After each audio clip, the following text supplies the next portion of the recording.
வணக்கம் மக்களே, நான் கார்த்திகா அண்ட் என்னோட சேனல் த வாண்டர் பாண்டருக்கு உங்களை வரவேற்கிறேன். இது சாட்டர்டே vlog. ஜஸ்ட் vlogனு சொல்கிறத விட க்ளீனிங் vlogனு சொன்னால் இன்னுமே ஆப்டாக இருக்கும். ஒரு சின்ன டிஸ்க்ளைமர் கொடுத்துட்றேன். இந்த வீடியோ டோட்டலாக 10 மினிட்ஸ் அண்ட் 10 மினிட்ஸ் ஃபுல்லாகவே நான் க்ளீனிங் பற்றி தான் காட்டியிருக்கேன். ஸோ உங்களுக்கு இந்த மாதிரி க்ளீனிங்லாம் பண்ணுறது பார்க்க பிடிக்கும் அப்படின்னா இந்த வீடியோவை பார்க்க கண்டினியூ பண்ணுங்கள். ஜப்பானில் நாங்கள் இருக்கிறது ஒரு rental house and fully furnished ஹவுஸும் கூட. ஃபுல்லி ஃபர்னிஷ்டுங்கிறனால நாங்கள் இங்கே வரும்போதே டிவி, சோஃபா, டீபாய் அதே மாதிரியான மெட்டீரியல்ஸ் எல்லாமே கொடுத்துருந்தாங்க. ஈவன் ஏசியுமே இருந்துச்சு. கிச்சனில் வந்து ஃப்ரிட்ஜ் இருக்கும், அவன் இருக்கும். அண்ட் என்னெல்லாம் நம்ம குக் பண்ணுறதுக்கு பேசிக்கான ஐட்டம்ஸ் தேவைப்படும் இல்லையா, அந்த பாத்திரம் அதெல்லாம், அந்த மாதிரி ஸ்பூன்ஸ் எல்லாமே இங்கே ஆல்ரெடி இருந்தது தான். ஈவன் பெட்ரூமில் பெட் கூட இங்கே இருந்துச்சு. பாத்ரூமில் ஷாம்பூஸ் கூட இங்கே வச்சுருந்தாங்க. ஸோ நாங்கள் இந்த வீட்டுக்கு வந்து அப்ராக்ஸாக ஒரு 45 டேஸ் கிட்ட ஆகுது. ஸோ அவ்வளோவா கிச்சன் டர்ட்டி ஆகலை. இருந்தாலும் ஒன்ஸ் க்ளீன் பண்ணிடலாமேன்னு சொல்லிட்டு இன்றைக்கி க்ளீனிங் ஒர்க்கில் இறங்கிட்டோம். நான் கிச்சனில் யூஸ் பண்ணியிருக்கிற மோஸ்ட் ஆஃப் தி ப்ராடக்ட்ஸ் இங்கே ஜப்பானில் 3 காயின்ஸ் டைஸோ மாதிரியான ஷாப்ஸில் வாங்கியிருக்கேன். எனக்கு ஜென்ரலாகவே நான் இருக்கிற பிளேஸை ரொம்ப நீட்டாக டெக்கரேட்டிவாக வச்சுக்கணும் அப்படின்னு நான் நினைப்பேன். ஸோ நான் இங்கே வந்து அதிகமான டைம் ஸ்பெண்ட் பண்ணுறதே இந்த கிச்சனில் தான். ஆனாலும் இந்த கிச்சனை வந்து அவ்வளோ டெக்கரேட்டிவாக வச்சுக்க முடியல. பிகாஸ் இந்த வீடு வந்து நாங்கள் ஷார்ட் டேர்முக்கு தான் கமிட் கொடுத்துருக்கோம். லாங் டேர்முக்கு கமிட்மெண்ட் எதுவும் பண்ணலை. பிகாஸ் கிரவுண்ட் ஃப்ளோர் இல்லைனா இண்டிவிஜுவல் ஹவுஸ் மாதிரி ஏதாவது கிடைக்குமா அப்படின்னு பார்த்துட்ருக்கோம். அந்த மாதிரி ஏதாவது ஒரு வீடு கிடச்சிச்சின்னா அதுக்கப்புறம் அங்கே ஷிஃப்ட் ஆகிட்டு அங்கே தான் கொஞ்சம் லாங் டேர்முக்கு இருக்கிற மாதிரி ஒரு பிளான் இருக்குது. அதனால தான் சரி ஷிஃப்டிங் டைமில் நமக்கு ஈஸியாக இருக்குமே அப்படின்றதுக்காக நான் மோஸ்ட்லி எல்லாமே பிளாஸ்டிக் ஐட்டம்ஸ் தான் வாங்கி வச்சுருக்கேன். ஆனால் ஒரு காலத்தில் வந்து என்னோடய கிச்சனில் பிளாஸ்டிக்கே இருக்கக்கூடாதுன்னு யோசிச்ச ஆள் தான் நான். பட் எவ்ரி திங் டேக்ஸ் டைமில். ஸோ வெயிட் பண்ணுவோம் அந்த டைமுக்காக. நான் ஆல்ரெடி சொன்ன மாதிரி இங்கே கிச்சனில் தேவையான எல்லா ஐட்டம்ஸுமே இருக்குதுன்னு சொன்னேன் இல்லையா. ஆனால் நான் இங்கே இருக்கிற எந்த ப்ராடக்ட்ஸுமே யூஸ் பண்ணல. பிகாஸ் நான் எல்லாமே முன்னாடியே வச்சுருந்தேன். இதுக்கு முன்னாடி இருந்த வீடுமே இதே மாதிரி கான்செப்டில் தான் இருந்தோம். ஃபுல்லி ஃபர்னிஷ்ட் ஹவுஸ் தான். அங்கேயுமே நமக்கு தேவையான எல்லா ஐட்டம்ஸுமே இருந்துச்சு. ஆனால் அதை யார் எப்படி யூஸ் பண்ணியிருப்பாங்க நமக்கு ஐடியாவே இருக்காது இல்லை. அதுவும் இல்லாமல் நாங்கள் எப்படியும் ஜப்பானில் மோர் தென் ஒரு 2 இயர்ஸாவது இருப்போம். அதனால நமக்கு எப்படியும் தேவைப்படும், வாங்கினாலும் வேஸ்ட் ஆகாது அப்படின்றனால என்னெல்லாம் பேசிக்காக வேணுமோ அதெல்லாம் நானே ஃபஸ்ட்டு வாங்கி வச்சுருந்தேன். அந்த வீட்டில் இருக்கும் போதே வாங்கினது தான். ஸோ அதை அப்படியே இங்கே நான் எடுத்துகிட்டு வந்துட்டேன். ஸோ இங்கே ஆல்ரெடி இருந்த ப்ராடக்ட்ஸை நான் அப்படியே அந்தந்த ஷெல்ஃபில் ஓரமாக தள்ளி வச்சுட்டு என்னோடய ப்ராடக்ட்ஸ் தான் ஃப்ரண்ட்டில் வச்சு யூஸ் பண்ணிகிட்ருக்கேன். இங்கே வீட்டில் இருக்கிற ப்ராடக்ட்ஸ் நான் எதுவுமே யூஸ் பண்ணல. அதனால தான் நான் வாங்கின ப்ராடக்ட்ஸ் எல்லாமே மோஸ்ட்லி 3 காயின்ஸ் அண்ட் டைஸோ அப்படிங்கிற மாதிரி சொல்லியிருந்தேன். ஜப்பானில் எவ்வளோ பெரிய வீட்டுக்கு போனாலுமே கிச்சன் குட்டியாக தான் இருக்கும்னு கேள்விப்பட்டிருக்கேன். ஸோ எங்கள் வீட்லேயுமே கிச்சன் குட்டி தான். ஆனால் முன்னாடி இருந்த வீட்டுக்கு இது ஃபார் பெட்டர். இங்கே வந்து கிச்சன் அண்ட் லிவிங் ரூம்னு ஒரு தனி ஸ்பேஸ் இருக்கும். பெட்ரூம் தனியாக இருக்கும். ஆனால் முன்னாடி இருந்த வீட்டில் கொஞ்சம் ஒரு பெரிய ரூம் மாதிரி இருக்கும். அதில் ஒரு எண்டில் கிச்சன், நடுவில் டைனிங் டேபிள் மாதிரி. அதை நம்ம வந்து நார்மலாக சும்மா உட்காந்து லேப்டாப் யூஸ் பண்ணுறதுக்கு அந்த மாதிரி டேபிளாகவும் யூஸ் பண்ணிக்கலாம். அண்ட் அதர் எண்டில் பெட்ரூம் அந்த மாதிரி தான் இருக்கும். ஸோ எனக்கு திங்ஸ் வைக்கிறதுக்கு சுத்தமாக இடமே இருக்காது. ஸோ நான் ஒரு பெரிய ஷாப்பிங் பேக்கில் தான் எல்லா க்ராசரி ஐட்டம்ஸுமே வச்சுருப்பேன். எப்பப்போ வேணுமோ அப்பப்போ அந்த பேக்கை திறந்து தான் எடுத்துகிட்டு இருப்பேன். அதுவே எனக்கு ரொம்ப கஷ்டமாக இருக்கும். ஸோ ஒரு பாயிண்ட் ஆஃப் டைமில் என்ன பண்ணுறேன்னா, சோஃபா வந்து நாங்கள் யூஸே பண்ணுறதில்ல. 2 சேர் இருக்கும், அதில் தான் உட்காந்துருப்போம். அந்த சோஃபாவை நாங்கள் ஃபுல்லாக ஸ்டோரேஜ் யூனிட் மாதிரி யூஸ் பண்ண ஆரம்பிச்சிட்டோம். ஸோ அதில் நான் எல்லா ஐட்டம்ஸுமே அடுக்கி வச்சுப்பேன். இதெல்லாம் வேணுமோ அதெல்லாம் வந்து கொஞ்சம் எடுக்கிறதுக்கு ஈஸியாக இருக்கும். இந்த 2 பிளான்டருமே வந்து பிளாஸ்டிக் தான். அண்ட் அதுவும் இங்கே இருந்தது, அந்த வீட்டில் ஆல்ரெடி இருந்த பிளான்டர். அது சும்மா அழகுக்காக அவங்க அங்கங்கே வச்சுருந்தாங்க. நான் சரி கிச்சனில் சும்மா அந்த 2 வைக்கலாம் அப்படின்னு சொல்லிட்டு மற்றது எல்லாத்தையுமே உள்ளே எடுத்து வச்சுட்டேன். இந்த 2 மட்டும் நான் கிச்சனில் வச்சுக்கிட்டேன். அண்ட் நான் வந்து செராமிக் ஐட்டம்ஸ் எதுவுமே வாங்கலை. பிகாஸ் ஷிஃப்டிங் டைமில் ஈஸியாக இருக்கணுங்கிறதுக்காக ஆல்ரெடி சொல்லியிருந்தேன்ல, பிளாஸ்டிக் தான் அதனால் வச்சுருக்கேன். பட் இந்த கப் 2மே வந்துட்டு எனக்கு மேரேஜ் கிஃப்டாக வந்தது. சரி அது வந்து ரொம்ப நேரம் சும்மாவே வீட்டுக்குள்ளேயே இருக்கே, அதை தான் யூஸ் பண்ணலாம் அப்படின்னு சொல்லிட்டு தான் அது மட்டும் வெளியே எடுத்திருக்கேன். இந்த 2 கப்பு மட்டும் தான் வெளியே எடுத்து வச்சுருக்கேன் அது குடிக்கிறதுக்கு. இன்னும் கொஞ்சம் கூட செராமிக் ஐட்டம்ஸ் கிஃப்ட்ஸ் வந்தது. அதெல்லாம் அப்படி அப்படியே உள்ளேயே இருக்குது.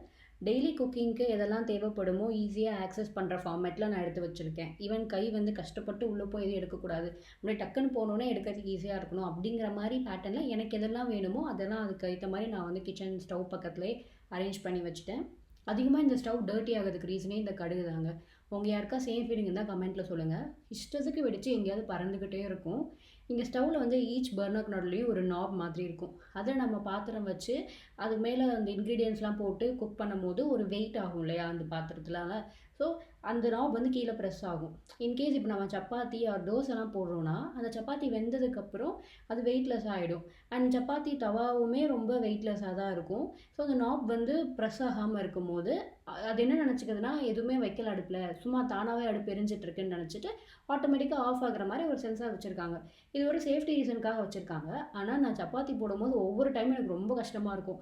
ஒவ்வொரு சப்பாத்தி போடும்போதும் ஆஃப் ஆகிக்கிட்டே இருக்கும். ஒவ்வொரு சப்பாத்திக்கு ஒன்ஸ் வந்து அடுப்பு ஆன் பண்ணி போட்டுகிட்டே இருப்பேன்.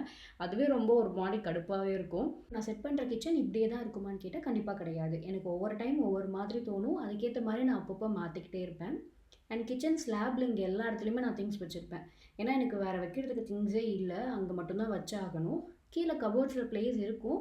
ஆனால் அங்கே வச்சோம் அப்படின்னா மற்ற பாத்திரம்லாம் எடுக்கிறது ரொம்ப கஷ்டமாக இருக்கும். ஸோ அதோட போராடி எடுக்கிறதுக்கு நம்ம இங்கே ஃப்ரீயாக ஸ்பேஸ் இருக்க இடத்துல வச்சுக்கலாம் அப்படின்றதுக்காகவே நான் கிச்சன் ஸ்லாபில் கூட எல்லா இடத்துலையுமே கொஞ்சம் திங்ஸாக தான் வச்சுருப்பேன். நான் ஜப்பானுக்கு ஃபர்ஸ்ட் டைம் வந்தது வந்து லாஸ்ட் டிசம்பர் வின்டர் சீசனில் வந்தேன். அப்போது பயங்கரமாக குளிராக இருக்கும். ஆனால் இங்கே சிங்கில் வந்து நமக்கு both normal and hot water இருக்கிறனால பிரச்சனை இல்லை. நான் ஹாட் வாட்டர் தான் அப்போலாம் முன்னாடி ஃபுல்லாகவே பாத்திரம் கழுவுவேன். நார்மல் வாட்டரை தொட்டாலே கையெல்லாம் அப்படியே ஃப்ரீஸ் ஆகிற மாதிரி ஆகிடும். சிங்கில் அந்த ஃபில்டரில் மாட்டிக்கிற மாதிரி ஒரு நெட் காட்டினேன் இல்லையா, அது வந்து இங்கே டைசோவில் தான் வாங்கினேன். அது ரொம்பவே யூஸ்ஃபுல்லாக இருக்குது. டஸ்ட் எல்லாமே அதிலே கலெக்ட் ஆகிடும். ஃபுல்லானதை நம்ம அப்படியே தூக்கி போட்டுடலாம், வேறு ரீப்ளேஸ் பண்ணிக்கலாம். டைசோவில் இந்த மாதிரி ஏகப்பட்ட ப்ராடக்ட்ஸ் யூஸ்ஃபுல்லானதாக இருக்கும். அதுவும் கம்மி ரேட்லேயே இருக்கும். ஸோ எத்தனை தடவை டைசோ போனாலுமே நான் அந்த ஷாப்பை ஃபுல்லாக சுற்றி பார்த்துட்டு என்னெல்லாம் இருக்குதுன்னு பார்த்துட்டு தான் வருவேன். கணேஷ் எவ்ரி டைம் கேட்பான், எத்தனை வாட்டி இந்த கடைக்கு வந்திருக்கேன், ஆனாலும் ஃபர்ஸ்ட் டைம் பார்க்குற மாதிரி எல்லாத்தையும் பார்த்துட்ருக்கேன்னு சொல்லிட்டு. பட் இப்படி பார்க்கறனால மட்டும்தான் இந்த மாதிரி என்னென்ன ப்ராடக்ட்ஸ்லாம் இருக்குது அப்படிங்கிறதே தெரிய வருது. இது புரிஞ்சுக்காமல் நம்ம ஷாப்பிங் எப்போவும் பண்ணுறோம் அப்படின்னு நம்மளை கம்ப்ளைண்ட் பண்ணுறாங்க. என்னதான் சொல்கிறது. எனக்கு சமைக்கும் போதும் பாத்திரம் கழுவும் போதும் அங்கங்கே தண்ணி ட்ராப்ஸ் விடுறது சுத்தமாக பிடிக்காது. ஸோ குக் பண்ணுறப்ப எப்போவுமே ஒரு டிஷ்யூ பேப்பர் பக்கத்துலேயே வச்சுருப்பேன். ஒரு ட்ராப் தண்ணி கொட்டினாலுமே டக்குன்னு தொடச்சிருவேன். ஆனால் இந்தளவுக்கு நம்ம பார்த்துட்டே இருந்தோம் அப்படின்னா சமைக்காமல் இருந்தால் மட்டும்தான் கிச்சனை நீட்டாக வச்சுக்க முடியும்னு நினைக்கிறேன். எனிவேஸ், இன்றைக்கி கிச்சன் கவுண்டர் டாப்போடு சேர்த்து க்ராசரிஸ்லாம் வச்சுருக்கிற எல்லா ஆர்கனைசர்ஸையுமே லைட்டாக க்ளீன் பண்ணிடலாம் அப்படின்னு சொல்லிட்டு அந்த ஒர்க்கை நெக்ஸ்ட்டு ஸ்டார்ட் பண்ணிட்டேன். இங்கே வந்து லாஸ்ட் டைம் நான் ஷாப்பிங்லாம் போனப்போ வந்து பச்சரிசி கிடைக்கவே இல்லை. நான் சம்டைம்ஸ் பொங்கல்லாம் பண்ணலாம் அப்படின்னு யோசிச்சா இங்கே பச்சரிசியே இருக்காது. அதனால் ரீசெண்டாக இந்தியா போயிருந்தப்போ நான் ஒரு 5 kgs பேக் வாங்கிட்டு வந்தேன். எனக்கு அதுவே வந்து லக்கேஜ் ஓவர்லோட் ஆகிடுச்சு. லக்கேஜ் ஓவர்லோட் ஆனதுனால ஒரு ட்ராலி நாங்கள் கையிலே வச்சுக்கிற மாதிரி தான் இருந்தது. ஆனால் அதுக்கப்புறம் இங்கே வந்துட்டு ஷாப்பிங்லாம் போகும்போது ஒரு இந்தியன் க்ராசரி ஸ்டோரில் நான் பச்சரிசி பார்த்தேன். இது ஃபர்ஸ்ட்டே என் கண்ணில் பட்டிருக்கக்கூடாதா அப்படிங்கிற மாதிரி இருந்தது. இந்த ஆர்கனைசர் நான் ஐக்கியாவில் வாங்கினேன். இது வந்து அரௌண்ட் 1000 yen கிட்ட. ஐக்கியாவில் வந்து நான் முன்னாடிலாம் வந்து ரொம்ப காஸ்ட்லியாக இருக்கும், அதெல்லாம் நமக்கு செட்டே ஆகாது அப்படின்னு நான் நினச்சேன். ஆனால் அப்படி இல்லை, எல்லாமே வந்து நார்மல் ரேட்டாக தான் இருந்துச்சு. ஃப்ரிட்ஜுக்கும் இந்த வால்க்கும் நடுவில் இந்த குட்டி ஸ்பேஸில் இது ஆப்டாக இருக்குன்றதுக்காக அது வாங்கியிருந்தோம். இந்த ஆர்கனைசர் நாங்கள் 3 coins அப்படிங்கிற ஸ்டோரில் வாங்கியிருக்கோம். இது வந்து நான் பொட்டேட்டோ, அந்த ஆனியன் அந்த மாதிரிலாம் ஓப்பனில் வைக்கணும்ல, அந்த ஐட்டம்ஸ் எல்லாமே வைக்கிறதுக்காக அதை நான் யூஸ் பண்ணிகிட்ருக்கேன்.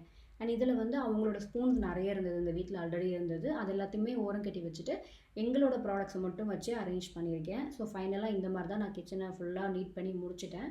அண்ட் உங்களுக்கு ஒரு சின்ன டூர் மாதிரியும் கொடுத்துட்றேன். ஃபர்ஸ்ட் இந்த லெஃப்ட் சைட் கார்னரில் ஏப்ரான்ஸ் எல்லாமே தொங்க விட்டுருக்கேன். ஏப்ரான்ஸுன்னு கிடையாது, ஒரே ஒரு ஏப்ரான் தான் இருக்குது, ப்ளஸ் கொஞ்சம் பேக்ஸ். இது வந்து நான் அந்த கர்டைன்ஸோட ராடில் தான் தொங்க விட்டுருக்கேன். அதை தொங்க விடுற மாதிரி ஒரு ஹூக்குமே அவங்களே கொடுத்துருந்தாங்க. அதுக்கு பக்கத்தில் இந்த மாதிரி ஒரு சின்ன கபோர்ட், அதில் எவ்வளோ வைக்க முடியுமோ அந்த அளவுக்கு தான் ஸ்டோர் பண்ணி வச்சுருக்கேன்.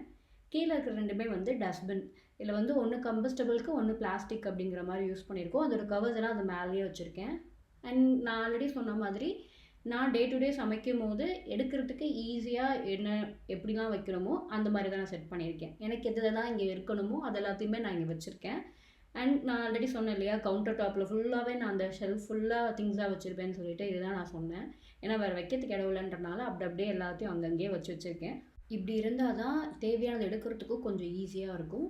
நான் சொன்ன மாதிரி ஃப்ரிட்ஜ், அவன், கெட்டில் எல்லாமே அவங்க கொடுத்துருந்தது. அந்த பக்கத்தில் வச்சுருக்கிற ஐக்கியா ஆர்கனைசர் மட்டும் நாங்கள் வாங்கினோம். அண்ட் அந்த 3 coinsல வாங்கின ஆர்கனைசரும் நாங்கள் வாங்கி வச்சுருக்கோம்.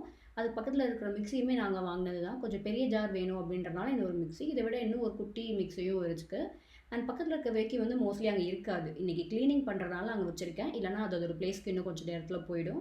அண்ட் கிச்சன் கவுண்டர் டாப்பு கீழே இருக்கிற கபோர்ட்ஸ் எல்லாத்துலேயுமே நான் வந்து கொஞ்சம் பார்க்கறதுக்கு கச்சாமுச்சான் தான் இருக்கும். ஏன்னா பின்னாடி ஃபுல்லாகவே அவங்களோட ப்ராடக்ட்ஸ், இந்த வீட்டில் இருந்த ஆல்ரெடி இந்த ஓனரோட ப்ராடக்ட்ஸ் இருக்கும் இல்லையா, அதெல்லாம் வச்சுருக்கேன். ஃப்ரண்ட்டில் இருக்கிறது மட்டும்தான் எங்களோட ப்ராடக்ட்ஸ். ஸோ என்னோடது வந்து ரொம்ப கம்மியான ப்ராடக்ட்ஸ் தான். ஸோ அவங்களோட திங்ஸ் எல்லாத்தையும் அப்படியே பின்னாடி தள்ளி வச்சுட்டு ஃப்ரண்ட் ரோவில் மட்டும் என்னோடய திங்ஸ் வச்சு அதிலேருந்து நான் எடுத்து யூஸ் பண்ணிகிட்ருக்கேன். இங்கே ஒரே ஒரு குக்கர் மட்டும் வச்சுருக்கேன். அண்ட் இது பக்கத்துலேயும் கொஞ்சம் க்ராசரிஸ் எல்லாமே இருக்கும். ஸோ ரொம்ப கச்சாமுச்சான்னு இல்லாமல் கொஞ்சம் ஃப்ரீயாக தான் வச்சுருக்கேன். ஸோ இந்த மாதிரி ஆர்கனைஸ் பண்ணியிருக்கிறது நல்லா இருக்கா அப்படின்னு சொல்லிட்டு உங்களோட ஃபீட்பேக் கமெண்ட்ஸில் சொல்லுங்கள்.